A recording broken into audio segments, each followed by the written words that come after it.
Je suis ravie de vous retrouver aujourd'hui pour cette nouvelle vidéo. Alors aujourd'hui, on va parler de la stimulation du bébé. C'est des questions que j'entends souvent de la part de jeunes parents. C'est qu'est-ce que je peux faire pour stimuler mon bébé? Est-ce que je dois le stimuler? Ou encore, j'ai peur de trop le stimuler. Alors comment trouver un juste milieu? Eh bien, je vous propose de réfléchir avec vous au sujet de cette question et puis de vous apporter des éléments de réflexion. Vous n'aurez pas une réponse toute faite, mais vous aurez quelques infos pour y voir plus clair à ce sujet.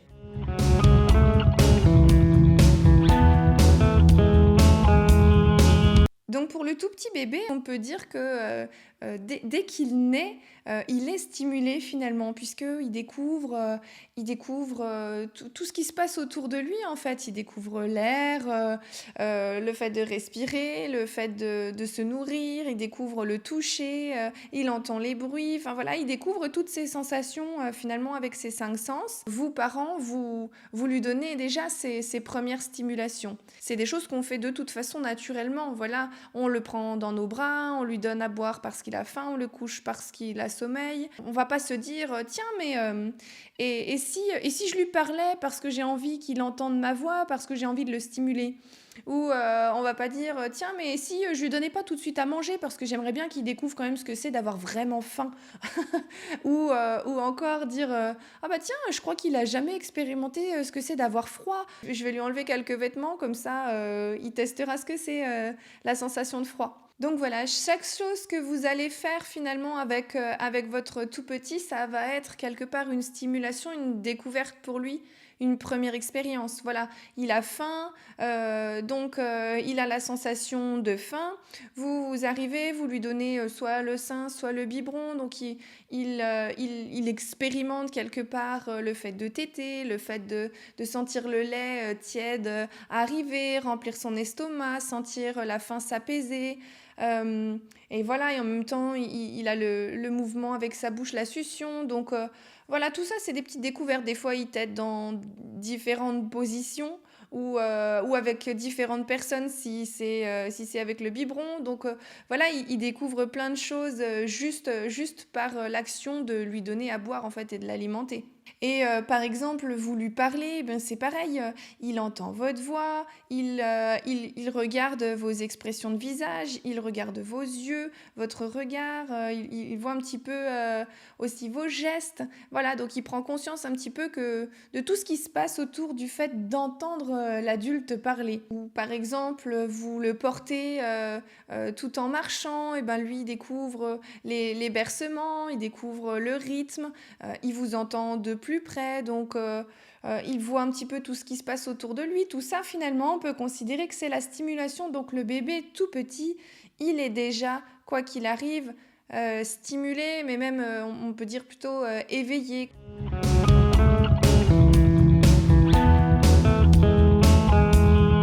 Quand il grandit, en fait, stimuler son bébé, ça peut prendre deux sens différents en fonction de ce qu'on va faire. Et du coup, on va essayer de détailler ces deux façons différentes de stimuler. La première façon, c'est stimuler votre bébé en suivant son rythme. C'est-à-dire que vous l'observez, vous voyez un petit peu ce qu'il fait, ce qui l'intéresse, et vous vous calez sur son intérêt du moment, et vous adaptez finalement à ses centres d'intérêt, à sa recherche en fait, à sa préoccupation.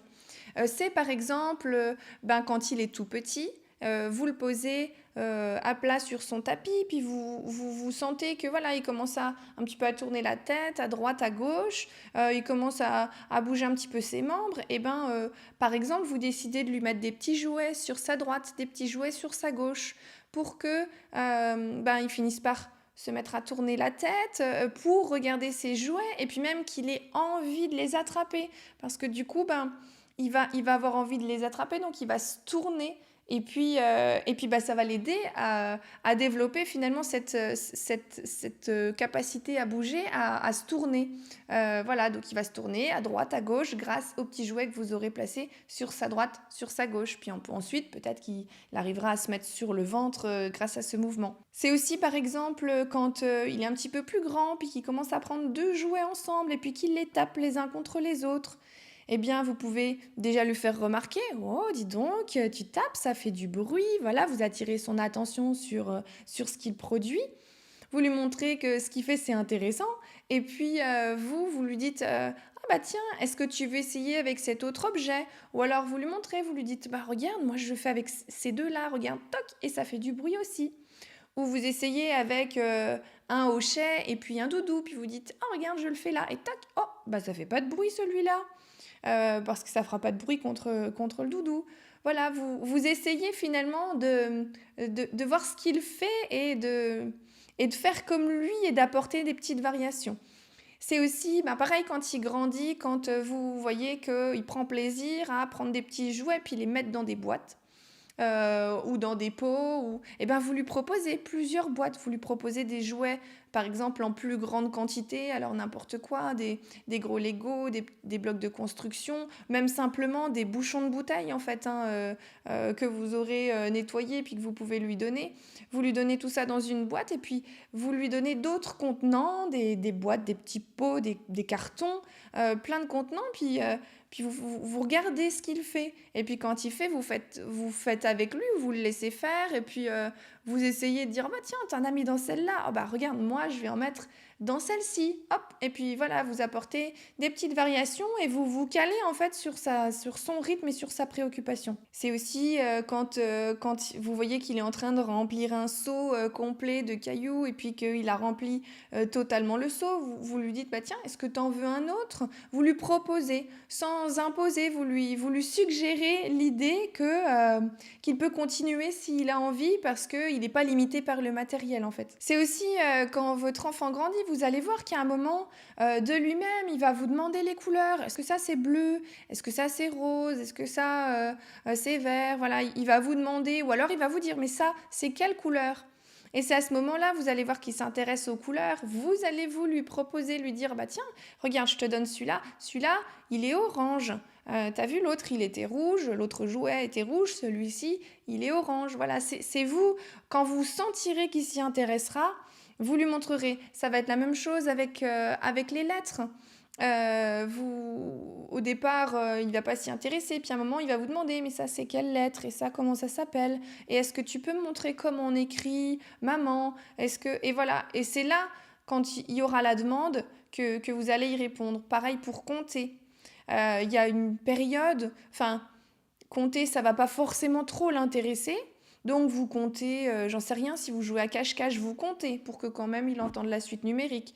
Quand il y a des objets, vous pouvez dire éventuellement, mais tiens, il y en a 3, il y en a 4, mais sans vous prendre trop la tête. Mais il y a un jour, votre enfant, il va vous dire, hé, on peut compter, maman? Viens, on compte. Dis-moi combien il y en a. Ou toi, tu comptes. Donc, c'est vous qui allez compter, en fait, pour lui montrer. Puis le jour où il sera prêt, c'est lui qui se mettra à compter tout seul.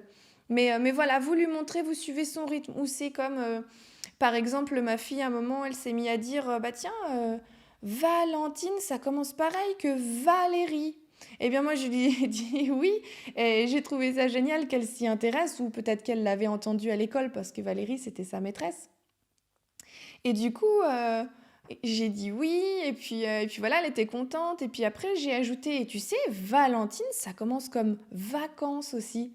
Et voilà, hop, petite variation. Elle s'est intéressée aux syllabes, et ben moi, je lui ai proposé autre chose, je lui ai proposé d'écouter, je lui ai proposé d'autres mots. On part de ce qu'il propose pour y aller, et c'est beaucoup plus constructif que si c'est nous qui imposons. Donc, ce qu'il faut garder en tête par rapport à ça, c'est que on propose toujours, mais on n'impose pas. On dit pas, tiens, t'as rempli ton seau, ben moi j'aimerais bien que tu remplisses le deuxième, vas-y, remplis-le. Non, on lui propose, on lui dit, mais qu'est-ce que t'en penses? Est-ce que tu veux faire ça?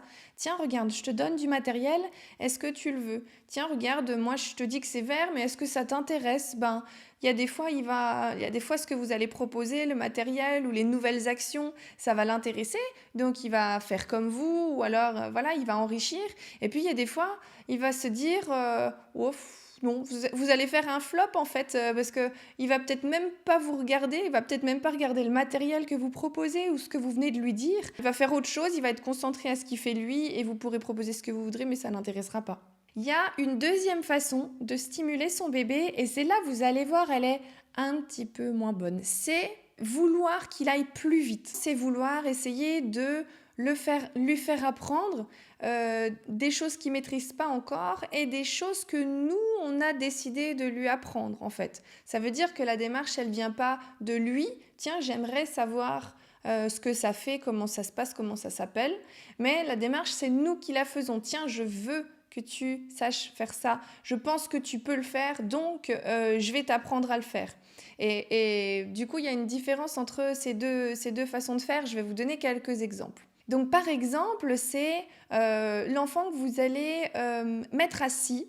En fait, il ne se tient pas encore assis. Il est sur le dos. Il arrive peut-être à se mettre sur le ventre, mais vous décidez que quand même, arrive un âge où peut-être il devrait quand même savoir se mettre assis. Donc, vous allez l'asseoir. Vous allez le caler avec des coussins et vous allez l'asseoir. Ou alors, vous estimez qu'il doit pouvoir se mettre debout, donc vous allez vous le mettre debout et lui tenir les mains pour qu'il se tienne debout, puis pour qu'il fasse quelques pas. Donc là, alors on le fait tous ou on a tous envie de le faire, hein, et c'est normal, et je vais y revenir là-dessus, hein, donc faut pas que vous culpabilisiez si vous l'avez déjà fait ou si vous le faites. Simplement, j'essaye de vous attirer le regard là-dessus pour que vous ayez un avis critique par rapport à ça. En fait, le mettre assis alors qu'il ne tient pas encore assis, eh bien, c'est lui envoyer le message, ou même le mettre debout, c'est lui envoyer le message, tu n'es pas capable de le faire tout seul, donc il faut que tu aies un adulte qui t'aide à le faire. Finalement, c'est le mettre un petit peu en insécurité. Lui, il va se dire, oh mais mince, je sais pas le faire. Et puis si j'ai pas mes coussins, bah je tiens pas bien. Donc je perds l'équilibre. Et puis si maman ou papa me tient pas les mains, bah en fait j'y arrive pas tout seul. Donc ça va un petit peu le mettre en difficulté. En fait, c'est créer une difficulté qu'il n'aura pas si vous le laissez faire tout seul, et puis que vous attendez qu'il fasse lui-même sa propre démarche pour pouvoir lui-même arriver à la position assise. Et vous inquiétez pas, il y arrivera. Je veux dire, tous les enfants finissent par se mettre assis, tous les enfants finissent par se mettre debout et par marcher.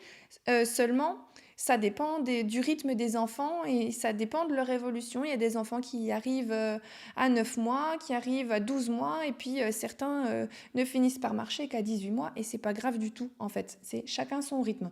C'est par exemple aussi lui donner des feutres ou lui donner de la pâte à modeler, ou voilà, des choses qu'il peut faire avec ses mains, et puis attendre de lui qu'il fasse des jolis ronds, un joli bonhomme, voilà, ou qu'il fabrique quelque chose avec la pâte à modeler. Ben peut-être qu'il n'est pas prêt, en fait. Et plutôt que d'avoir pour lui des exigences assez hautes, finalement, donc vouloir le stimuler en lui disant, mais si, regarde, tu peux faire un bonhomme, regarde, moi je t'en fais un. Hop, vous lui tracez un bonhomme, vous lui dites c'est facile. Et ben, ou fabriquer un truc en pâte à modeler, vous lui fabriquez le truc en pâte à modeler, et puis vous lui dites, bah regarde, tu peux faire comme moi, tiens, tu peux faire une boule comme ça. Et puis après, si tu fais ça, ça fait des yeux, enfin bref, vous lui fabriquez un truc, et ben c'est pareil, quel message vous lui envoyez là? Vous lui envoyez le message de, ben tu sais pas faire, bah dis donc, t'es un peu nul quand même, tu devrais pouvoir y arriver, regarde, moi j'y arrive. Et c'est pareil, du coup, vous lui envoyez le message de l'adulte sait faire, mais moi je sais pas faire. Enfin voilà, il va le prendre comme ça, il va se dire, bah mince, si j'ai pas le modèle de mon papa ou ma maman, je sais pas faire tout seul en fait. Donc je sais pas faire, moi je sais faire des traits, mais ça a pas l'air d'intéresser papa ou maman. Moi je sais malaxer la pâte à modeler, mais ça a pas l'air de trop leur plaire. Et finalement, voilà, vous lui envoyez le message que qu'il est un peu incompétent et que sans nous adultes, il peut pas y arriver. Et c'est dommage de lui envoyer ça. Alors après, encore une fois, hein, on le fait pour bien faire. Et c'est pas une critique ce que je vous dis. C'est plus, voilà, essayer de changer de point de vue et de se dire, ah mais oui, tiens, peut-être que je peux faire autrement.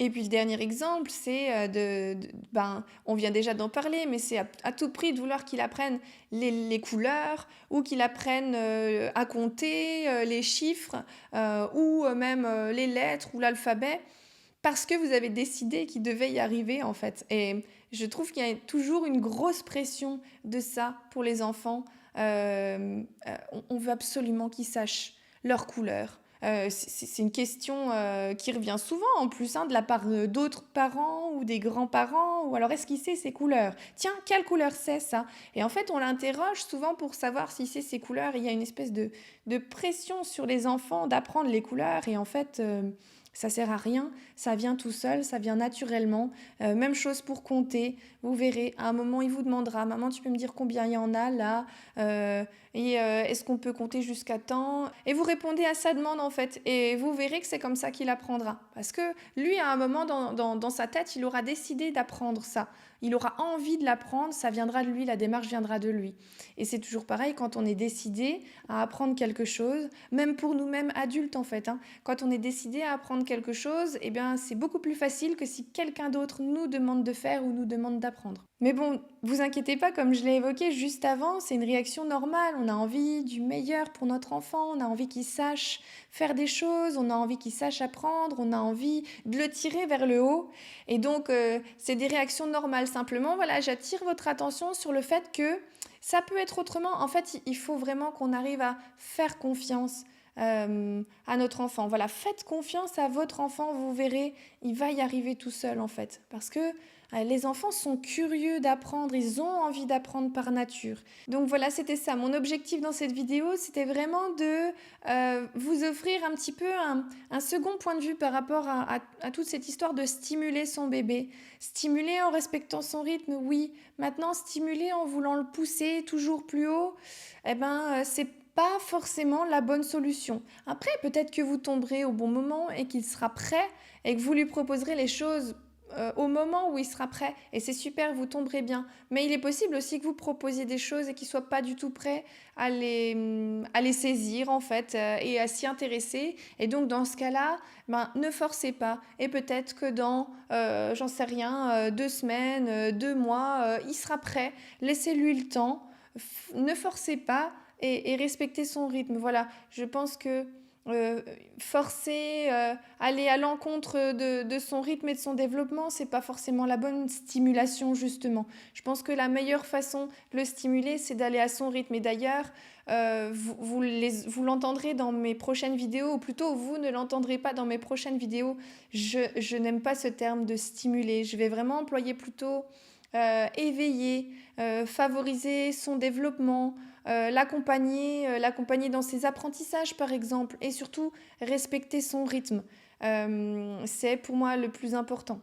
Je termine en vous disant que si le développement du jeu de votre enfant vous intéresse, vous pouvez télécharger mon petit livret que j'ai écrit qui s'appelle Bébé, dis-moi comment tu joues, où vous aurez plein d'infos justement sur comment va se développer son jeu au fur et à mesure et ce que vous pouvez faire pour l'accompagner. Voilà, j'espère que cette vidéo vous a un petit peu éclairé par rapport à tout ça, toute cette idée de stimuler votre bébé. Je vous dis à bientôt dans une prochaine et bonne journée.